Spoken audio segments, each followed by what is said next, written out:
Okay, guys, today's question of the day is very important. It is related to the president who acts as the president of India in the absence of both the president and vice president. अगर president और vice president और vice president दोनों absent है नहीं है बा कहे तो प्रेसिडेंट ऑफ इंडिया की पोजीशन कौन लेते हैं, who acts as president if in their absence. So the options are: is it CJI, Chief Justice of India, or is it a speaker, is it prime minister, or is it a CAG? So the answer for you is it is a CJI, Chief Justice of India. So अब तक ये सिर्फ एक बार हुआ. Okay, so I will explain you that.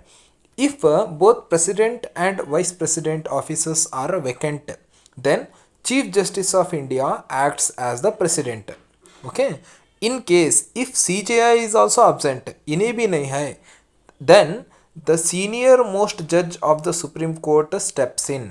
तो तब क्या होता, सीनियर मोस्ट जो रहता नहीं उन्हें क्या होता, प्रेसिडेंट की पोजीशन लेता. सो इन 1969 यम Hidayatullah, the then Chief Justice of India, acted as the President of India following the death of President Zakir Hussain and the resignation of Vice President V.V.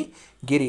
1969 में क्या होता, जो यम हिदायतुल्लाह है उन्होंने क्या रहती, चीफ जस्टिस ऑफ इंडिया रहते हैं एट दैट टाइम. ओके, तब क्या होता, जाकिर हुसैन इनकी डेथ हो जाती. ओके, इन्हों डेथ होने के बाद ये जो वीवी गिरी है इन्हों वाइस प्रेसिडेंट रहती, इन्हों भी रिज़ाइन करती.